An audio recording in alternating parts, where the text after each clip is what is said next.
It's I, Wacky Anime What If, here to present you with What If Deku had a monster creation quirk. Midoriya is not a very normal kid, and Inko knew this from, while watching him grow. Once he was at the age of 3, he was already able to read majority of books that adults would have trouble reading, or people in college would start to read, and very sophisticated books. But he was mostly interested in monster stories, horror stories, and stuff in general like this. And when she noticed that, she started trying to take it away from him, because it might be a bad influence on him, or, well, her baby boy might be scared of the monsters after reading them. But no, he was very intrigued, and when she took it away from him, he was mad and pouted and didn't really talk to her for a whole entire week straight. So she relented and gave him back the books that he had, which he had received from his father. And his father was always away. His name wasn't Hasashi. His name was Toshinori. But he was always away, and Midoriya really never saw him that much. When he did appear, he always just brought books and stuff, and Midoriya would always ask if he brought any good books, and he'd always bring monster books or stuff like that, because he only ever really appeared around October, most frequently, because Midoriya's birthday was October the 29th, and Midoriya always loved Halloween, so he'd always dress up as monsters and go trick-or-treating. And once he reaches the age of 4, on October 29th, he went to a quirk doctor. And, well, when he went in, he was very excited, because he was curious about what his quirk is, how can he use it, if he can become a hero or not, and exactly what type of hero can I become. Can I be like All Might? Can I be like Eraserhead? Or can I just be my own hero and just help people, not with just a smile, but with a calm laugh and a dedicated motivation that drives me? And Midoriya is very mature for his age of 4, and he already knows that whenever All Might smiles, he's smiling to hold back either the pain or, in general, just the fear. Because there's no such thing as someone that doesn't have fear, and Midoriya knows this all too well. But let's not get into that. Midoriya and Inko drive all the way to the quirk doctor. As soon as they head into the hospital, Midoriya sees Bakugo flaring some little sparks out of his fingertips, and Midoriya thinks that's actually pretty cool. And he says this out loud, and Bakugo looks towards him, and says, "Yeah, I know, right? I'm about to go check with the quirk doctor to see what this is exactly. And hey, I might be able to name it if it's something that hasn't been seen." And Midoriya said, "That's actually very cool, Kacchan. You can become a great hero." And Bakugo says, "Of course I can. I'm going to be the #1 hero one day, and I'll be the #1. Just you watch me, Midoriya." And he smiled towards Izuku, and Izuku smiled back. And the doctor appeared out of the door in front of them and said, "I need Bakugo, Katsuki, and Mitsuki to follow me." So they walked in.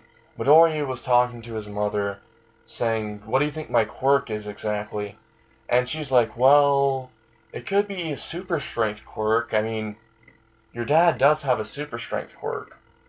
And I have the telekinesis. Might be enhanced telekinesis. Or you could have telekinesis super strength." And Midoriya's like, "What is that?" And she says, "Well, it's when you can use telekinesis to bulk up your muscles and increase your strength. It's not really that common, but It happens sometimes. And Midoriya gets excited because that means he could become one step closer to being similar to All Might, and similar to what his dream ideal of being a hero is. Because he idolizes All Might, don't get me wrong, he's still a fanboy. It's just, he doesn't exactly want to be just like All Might. He doesn't want to be better than All Might. He wants to be himself. He wants to be an original hero, one that he can look back on when he grows old and say, I did good. I made my own legacy. I didn't follow after anyone else. I didn't mimic someone else. And I didn't try to be a carbon copy. Which is what Midoriya's always been thinking. And Inko just looks at him while he's off in his mind, and she pats him on the head and hugs him and says, no matter what, I'll always be there for you. And Midoriya is just happy and cheerful. And Inko ends up saying, oh yeah, Izumi. And she looks towards Izumi, who has just been dropped off by Toshinori into the hospital. And Izumi runs up towards her mom, Inko, and says, you brought my brother, but you didn't bring me?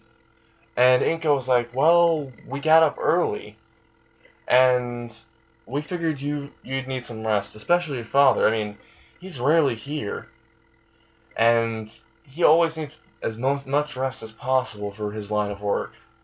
And Midoriya hears his line of work, so he's thinking about multiple different things. And Inko just covers her mouth, saying that thinking she shouldn't have said that. Midoriya's trying to process all this, but before he can continue processing what she meant by this line of work, all of a sudden Bakugo walks out, and Mitsuki walks out also. But Mitsuki looks a little annoyed with Bakugo, because he's all smug and he has a attitude now. Flashback. Mitsuki is talking to the doctor saying, so what is my son's quirk? And the doctor said, well, apparently he can let out explosions out of his hands. Yeah, that's pretty much it. And Bakugo looks at his hands and starts like, that's awesome. And Mitsuki says, wait, how can you do explosions exactly? And the doctor said, well, he has nitroglycerin sweat, and he can ignite it. So that's how the explosions actually appear and pop out. And the doctor looks down and gets down on his knee and looks at the young Bakugo and says, you can become a great hero. And also, what do you want to name your quirk exactly? And Bakugo had sparkles in his eyes, and he said, King Explosion Murder! And all of a sudden, the doctor, who was sipping in some coffee while saying this, spits it out and starts choking, and just is like on the ground and starts laughing, but because he did not expect that. And Mitsuki's looking at him like, that's not a suitable quirk name. And all of a sudden, Bakugo says, alright, then how about the name that I heard on the news about explosions? And she's like, wait, what do you mean? And all of a sudden, Bakugo's like, how about Aloha? And then the doctor said, no, we're not naming it that. And he's like, then how about explosions? And the doctor's like, oh, okay, let's just put it that. And Bakugo was all proud and smug when explosions got ran by as his name, his actual quirk name. And he started flashing around his quirk a little bit in the office while heading out. And this annoyed Mitsuki because he's using his quirk a lot right now. And he's just unlocked it. And he has this really smug smile and an expression that just shows that he's going to hold this over people's heads. And she doesn't like this one bit. But his father always encourages how Bakugo acts. Anyway, back to Midoriya and Izumi. They're called in by the doctor, and once they're brought in, the doctor does some tests on Azumi and Izuku. He comes out and brings them back out, and they run towards their parents, and, well, the doctor looks at them and says, "Do you want the good news or do you want the bad news?" And they look at him and they say, "What's the bad news?" And he says, "Well, your son is quirkless." And once that leaves his mouth, his mom and dad, their inside of their eyes shatter. Their hearts shatter. Because they know how bad Midoriya wants to be a hero. They look closely toward Midoriya. Midoriya dropped his All Might figurine, and it broke in half. And once it hit the ground, it broke in half. And Izuku looked down and said, "Huh, my All Might figurine's broken, just like my dream." And he's crying in tears. Silent tears, because the doctor's still talking. The doctor says, "But the good news is Azumi has a quirk, and her quirk is superhuman strength times telekinesis, which we know we're going to call Spartan kinesis." And they look at the doctor and ask about her quirk. They're ignoring Midoriya right now, who is sobbing in his chair and questioning in his mind, "Can I become a hero still? Even if I'm quirkless? I can still do it." And he's trying to hype himself. He's trying to think of different things he can do. Like maybe enrolling in the support course when he gets older. Maybe he can do some gadgets, make some gadgets, or make something that can make it seem like he has a quirk. And Midoriya is thinking this while the doctor's explaining, Azumi, while she can, anything that she punches, she can automatically pull towards her. And when she pulls it towards her, the strength that it's pulled increases every time she punches the person. So she can force pull them away or pull them towards her. And do this like a pin, like an actual, how do I say, a ball and paddle. It comes back and forth. And the momentum in her fist reels back and gets stronger by each punch. So does that magnetic field. The telekinesis gets stronger. Thus making it to where she can basically make people look like a pinball. And she is very happy about this. And so is her parents. All of a sudden, Toshinori lifts up Azumi, and so does Inko, and they start cheering for her. They start hugging her and giving her affection, and Midoriya breaks out of his trance of lucid thinking and stares at this, and is wondering, why aren't they comforting me? I'm quirkless. Do they know that if I was an ordinary child, this would hurt my psyche a lot more than they can comprehend currently? And Midoriya's thinking this. The doctor looks at Midoriya and he has the look of pity. The doctor in his mind is thinking, this kid's gonna have it rough. I feel bad for him. They're already neglecting him. And they just received the news. He ends up looking very sad towards Midoriya. Midoriya just gives blank eyes, seemingly normal eyes, but the doctor can see inside of his eyes and just sees a blank expression. Because the doctor can see people's psychological state of mind. And the doctor can see a mirror with little cracks forming in it. And the cracks are getting slowly bigger and bigger. And the doctor is thinking he's gonna probably break because of this. His poor little heart. And all of a sudden, Midoriya and Toshinori are walking out of the hospital, and Midoriya was too busy staring at the doctor, who was giving him a glare, one of sadness, and he didn't notice that his parents were leaving. He starts running after them, and he's trying to get into the back of the car, but as soon as he puts his hand towards where the handle of the car is,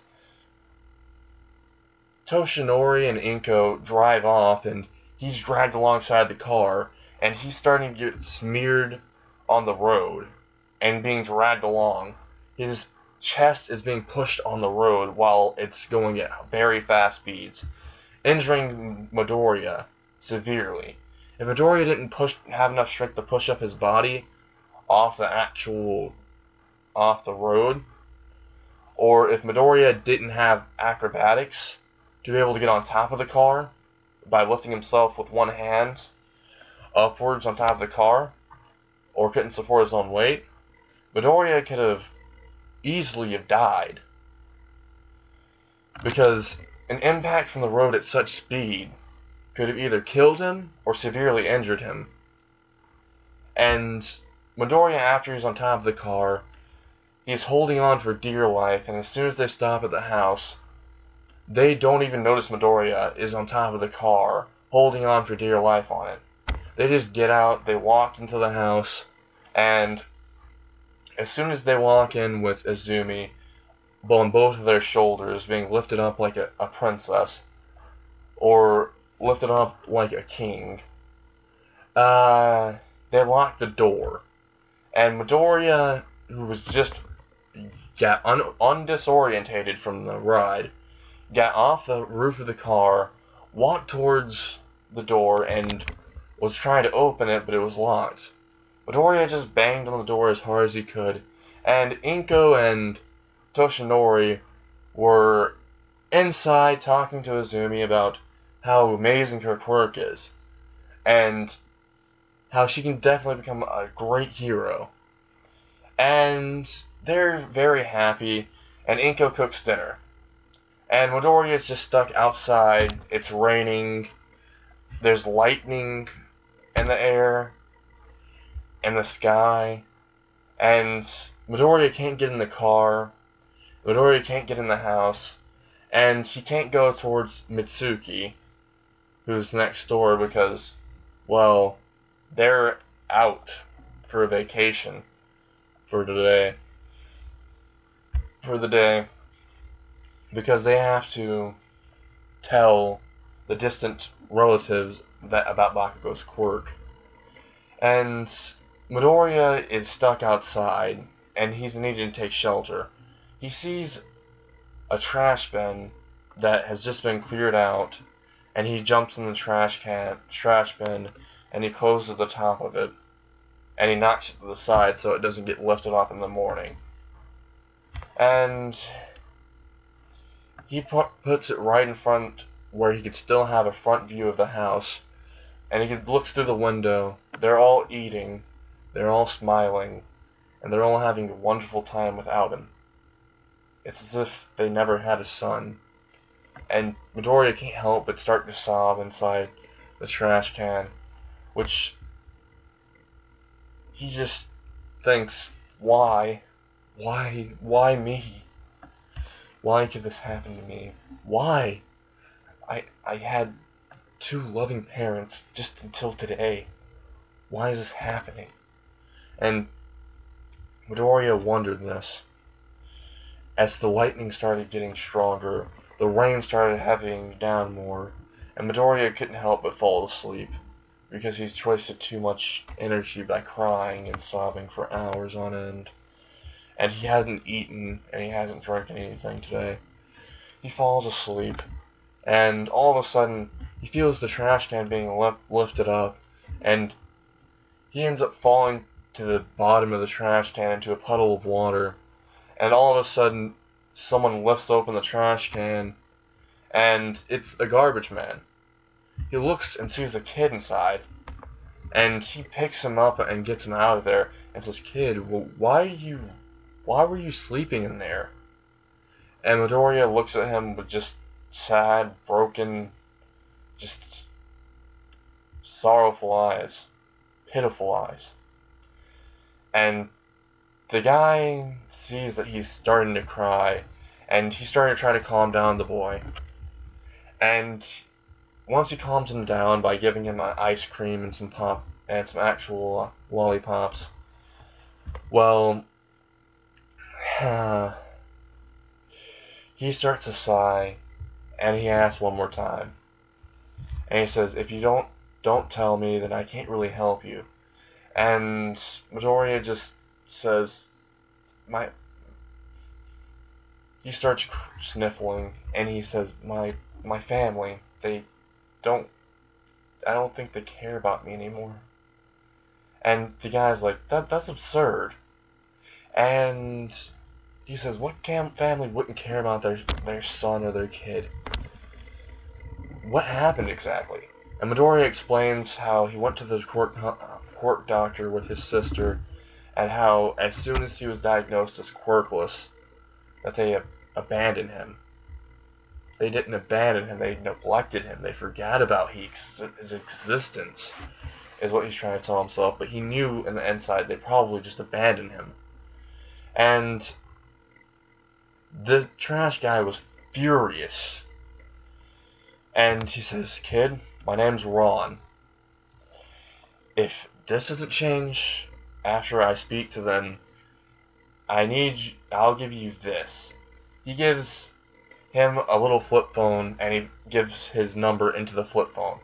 He said, I was actually gonna give this to my daughter, but I think you need this a lot more. Call me if nothing changes or if you need a place to stay." And he goes up towards the front of the door.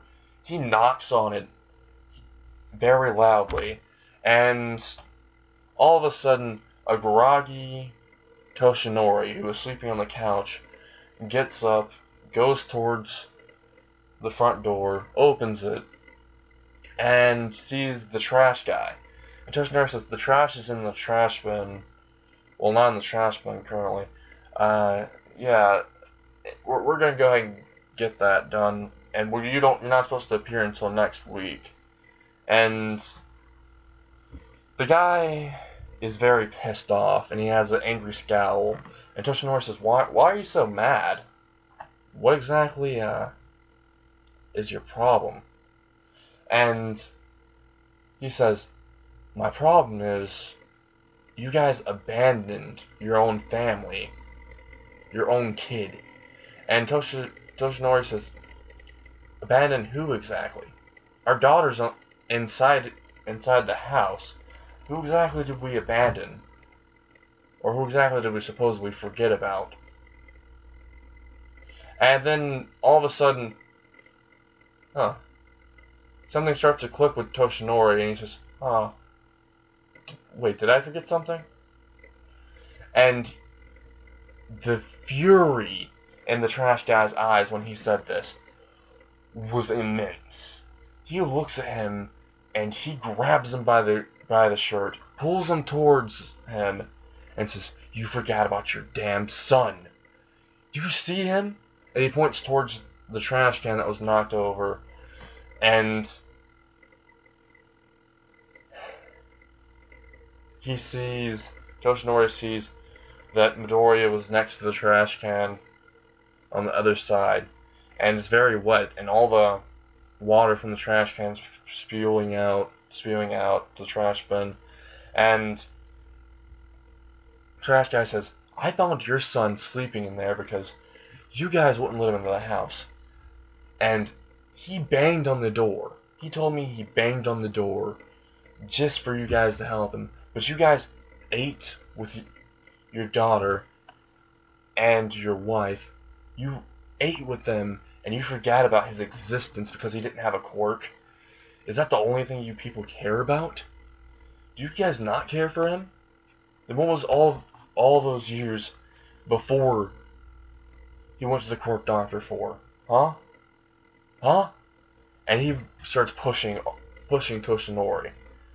And he says, "If you don't treat him right, he's gonna hate you. He's gonna hate all of you.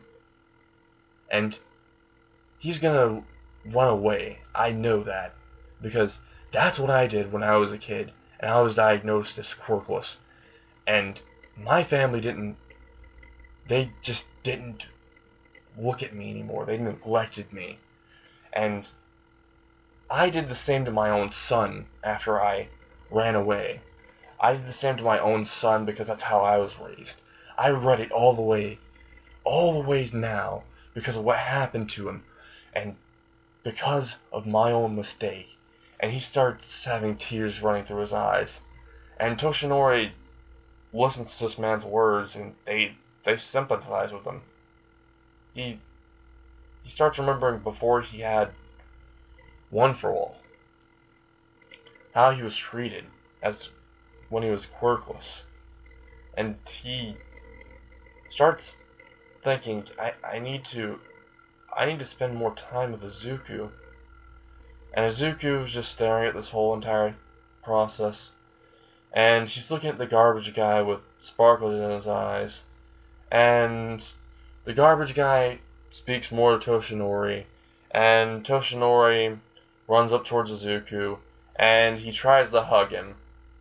And Izuku just dodges the hug. And he runs up towards the garbage guy. And he hugs him. And says, "Thank you so much, mister. Can I get your name? Your full name?" And Ron just says, "My name is Ron Hainsworth." So what's your name, kid? And Izuku says, "My name's Izuku Gya." And he says, "Just Izuku." And Toshinori sees that he just said, "Just Izuku." And Toshinori, his eyes start blinking fast, and his ears feel like they misheard something. And he says, "Why don't you say your last name?" And Izuku said, "Do I actually have a last name? I'm pretty sure I forgot what that was. Kind of like how you guys forgot me for the whole day. Honestly, if this man hadn't came, because every time I told someone else to try to look for you, or try to call you, or even try to knock on the door, or do something like he did, they ignored me. You ignored me. Are you sure I'm even in your family? Are you sure I'm your kid?" He stares at Miyagi with fury in his eyes.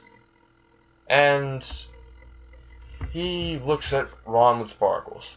And he says, "Could you give me your signature?" And he pulls out his book that is in his pocket, his little notebook. And Ron signs and says, "I don't know why you want this. Why you want a normal citizen like me, my signature? I'm not anyone special, you know." And Midoriya says, "No, to me you are. You're a hero."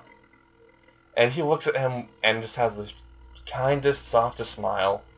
And Ron starts to see flashbacks about his son. And starts wondering, did he ever really smile like at this kid? Did I ever... And he starts to break down on the inside and he says, I gotta go, kid." He runs into his trash, into the truck that is hauling off trash, and he drives away. Midoriya walks into the house, goes to his room, plops on his bed, locks his door, and he starts going to sleep. And that's where I'm going to end What If Deku Had a Monster Creation Quirk. I hope you guys enjoy.